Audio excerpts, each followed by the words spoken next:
Bonsoir, bienvenue, merci de regarder Face à Face. Bonsoir, Pierre-Émile Bidou. Bonsoir Barbara, Jean-Élie. Comment allez-vous? Ça va? Ça Et va, vous? merci. Moi, ça va, super. Merci de revenir nous voir. C'est pas la Ouais. première fois que vous êtes sur ce plateau et nous vous en remercions.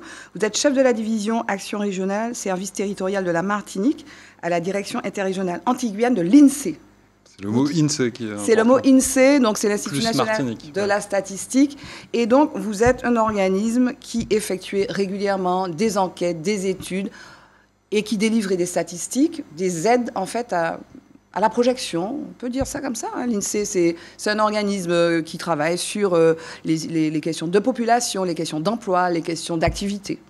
C'est ça. Voilà. L'INSEE, c'est l'Institut national des statistiques et des études économiques, oui, et qu'on retrouve dans tous les territoires, en fait, et qui brasse effectivement beaucoup de sujets, oui, démographie, économie, etc., etc. On vous connaît bien, mais là, je voulais revenir avec vous sur vos récentes publications. Il y en a qui sont régulières, notamment l'enquête emploi en continu. On me disait que tous les trimestres, vous publiez cette enquête, des résultats de cette enquête, qui est quand même une enquête avec un échantillon assez large, puisque vous effectuez ce... C'est quoi votre méthode pour évaluer, là, du coup, l'emploi, en fait? Alors, toutes les enquêtes de l'INSEE, en fait, sont basées sur un tirage d'échantillons de logements. Oui. Et dans ces logements, on interroge des gens. Donc, pour l'enquête emploi, c'est environ 2600 ménages, oui, 2600 logements, qui sont enquêtés représentatifs de la population. Représentatifs de la population, puisque comme on a une base exhaustive, on peut calculer ce qu'on appelle des probabilités d'inclusion, oui, et donc après repondérer les choses pour qu'elles soient représentatives au niveau de la population. Alors, on parle donc dans cette enquête d'emploi, de sous-emploi et de chômage. Alors, moi, j'ai mis le sous-titre « Une personne sur 5 sans emploi en Martinique ». Et on avait avant l'émission une petite discussion, ça ne veut pas dire que ces personnes sont au chômage, elles sont sans emploi. Est-ce qu'on peut définir l'emploi chez vous? Parce que vous n'avez pas exactement la même définition que le France Travail, par exemple. Non, c'est vrai. Oui. Ce qui peut effectivement apporter un peu de confusion. Oui. En fait, l'enquête emploi mesure l'emploi et le chômage au sens du Bureau international du travail. Oui. En gros, un chômeur, c'est au sens du BIT, c'est quelqu'un qui n'a pas travaillé une semaine donnée, qui est disponible dans les 2 semaines pour prendre un travail, et qui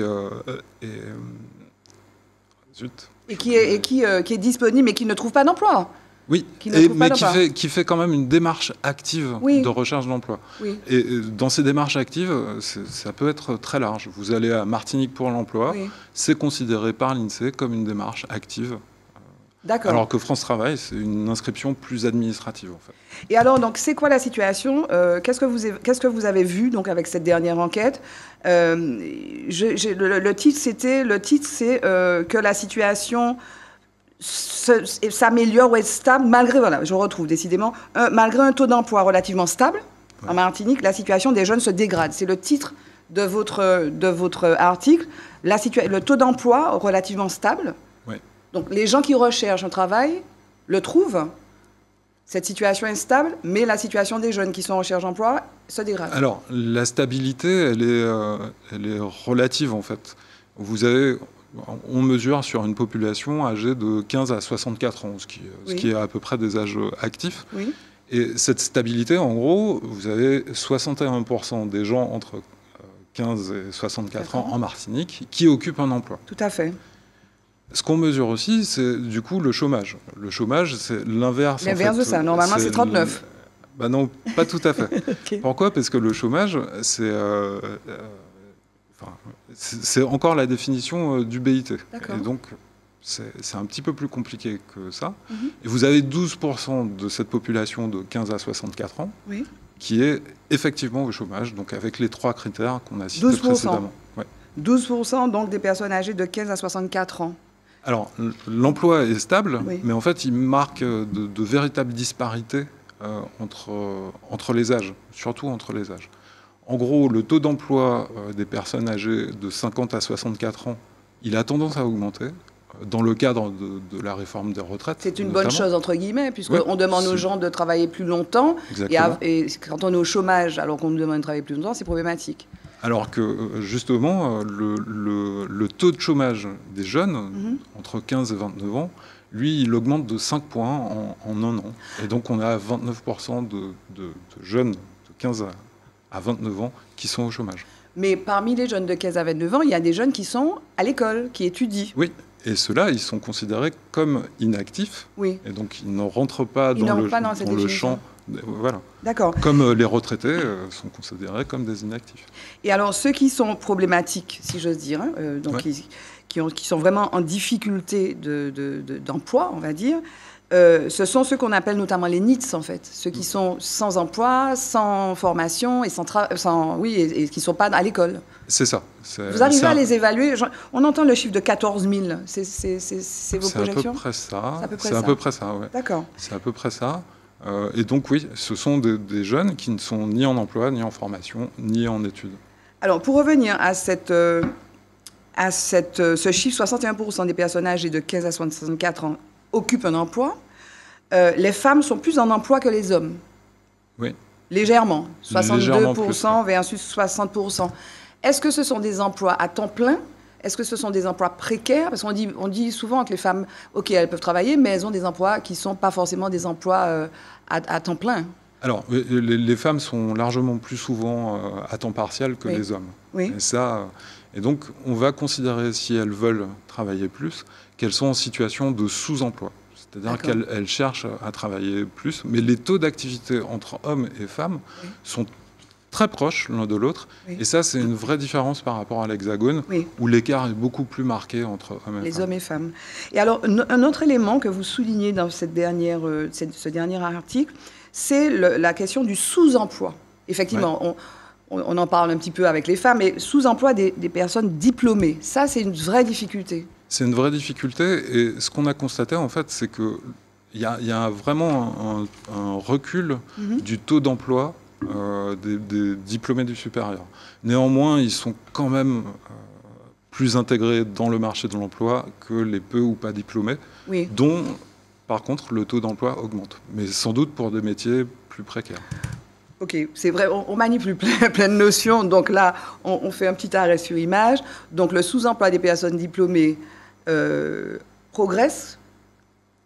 Alors, l'emploi des personnes les plus diplômées a tendance à diminuer. À diminuer, voilà. Et les gens qui sont pas très diplômés, pour le coup, leur emploi... Peu ou pas diplômés, eux... Progresse. Oui.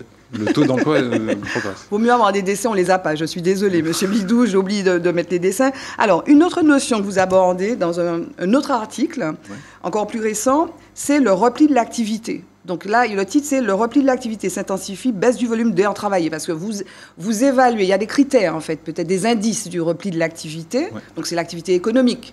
C'est la machine économique qui se met, qui est un peu grippée, quoi. C'est ça. Et donc, un des indices, c'est la baisse du volume d'heures travaillées que vous évaluez à 1,3%. Moins 1,3%. Moins 1,3% au deuxième trimestre 2025 par rapport au deuxième trimestre 2024. D'accord. Et globalement, ça, c'est lycée ou Alors, globalement, à partir du quatrième trimestre 2024, on voit vraiment une chute. Oui, moins 1,1% le premier trimestre 2025. Et cette chute, en fait, elle s'amorce à partir du quatrième trimestre 2024. Tout comme le chômage augmente, le chômage au sens du BIT, augmente à partir du quatrième trimestre 2024. Alors, on a en tête ce qui s'est passé à la fin de l'année dernière. Est-ce que finalement, cette baisse de l'activité, baisse qui se confirme au premier trimestre 2025, moins 1,1%, donc qui était déjà initiée au quatrième trimestre 2024, moins 0,9%, est-ce que c'est lié aux émeutes qu'on a connues, à la destruction d'activités Alors, il faudrait faire vraiment de l'économétrie